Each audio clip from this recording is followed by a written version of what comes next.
Greetings, friends. It's me, Wayman29, and everybody's been going crazy over the movie uh, Zeitgeist, um, which to me is pretty old news, and I'll tell you why. The first part is on the influences of ancient Egypt on Christianity, which is no big deal because basically they took the text of Gerald Massey and a lot of his ideas. And this is the issue, friends. Dealing with such things, people refuse to believe that there's no such thing as pure culture. And about 90% of the people who watched the film probably didn't even read the literature that those sorts of ideas sprang from. I have been to Egypt. I have been to Luxor. I have been to Karnak. I have been to Esna. I have been to Edfu, the Temple of Horus at Edfu, and I have seen the place where the Ark of Horus used to rest.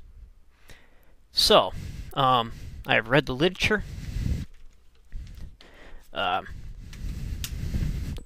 Good author, Ancient Near Eastern,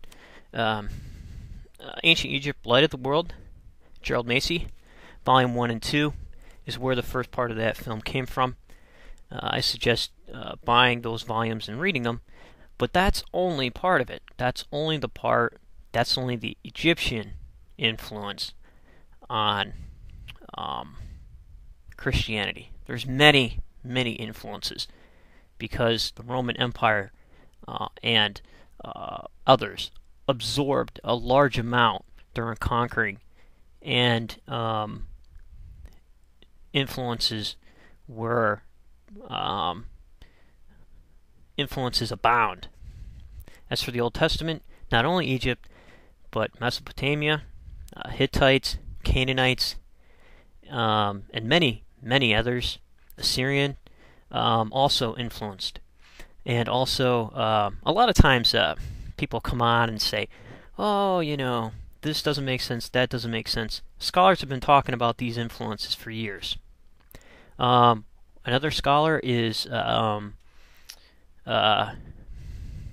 Joseph Campbell, more recent, and further than that, George Fraser and the Golden Bough brought out a lot of these similarities in relationship to world religion and anthropology.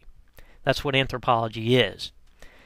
There is some misleading advice because they used the book of Gerald Massey.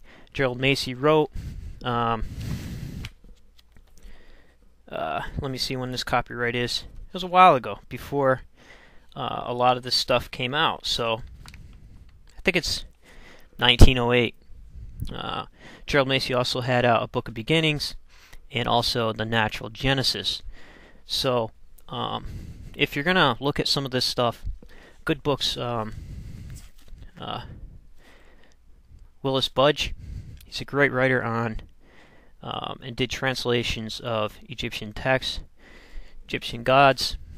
You can also get the Egyptian Book of the Dead, which in this has the influence that influenced Hebrew culture on the Ten Commandments, which is called the 40 Confessions of Matt.